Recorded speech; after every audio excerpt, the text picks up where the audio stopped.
Welcome to Wyke Regis TV Film Review and Preview. I'm Andrew Wright. This week, Top Gun Maverick landed on home video after the original hit cinemas in 1986. The sequel focuses on Tom Cruise's Maverick training a new generation of fighter pilots to fly an impossible and dangerous mission, including the son of his deceased wingman Goose.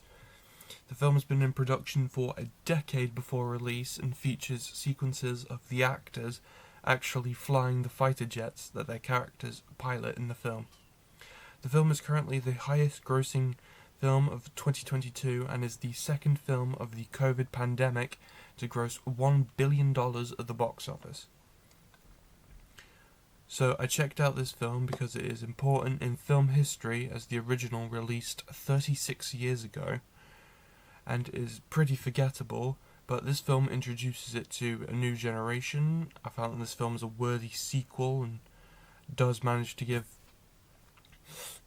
closure to Maverick's storyline that we didn't know we needed. The aerial sequences are well directed and the script is decent in concept, but there are smaller character moments, primarily involving Jennifer Connelly's love interest, that are just blandly directed and fell flat. I give this film 3.5 stars out of 5. This week, the long-awaited main trailer for Avatar: The Way of Water was released. This trailer showcased more of the plot than had previously been released in the first trailer, which is mainly just to show off the visual effects. The film takes place 13 years after the original and revolves around Sam Worthington's Jake fighting to protect the Na'vi population of Pandora from recombinants, human soldiers resurrected from the dead after the original war, with their memories implanted in Na'vi bodies. The film has been in development since the original release back in 2009 and has been filming for 3 years alongside its sequels. Avatar: The Way of Water is in cinemas this Christmas season, courtesy of 20th Century Studios and Disney.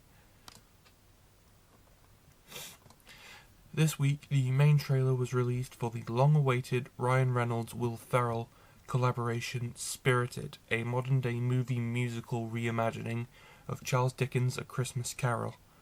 The film stars Will Ferrell as the ghost of Christmas Present, who picks the wrong Scrooge, played by Ryan Reynolds. The film is being promoted as a Christmas Carol told from the perspective of the ghosts with a musical twist. The film streams on Apple TV Plus on November 18th.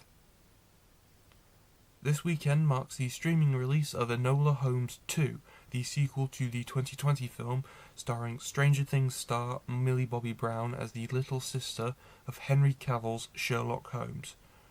The sequel so far has rave reviews from critics and centres on Enola and Sherlock working together on a case after they find them connected, whilst Enola is trying to be taken seriously as a woman and as a detective. The film streams this weekend on Netflix. That's all I have for this week, but be sure to check back next week with more film news. Now back to Gary in the studio.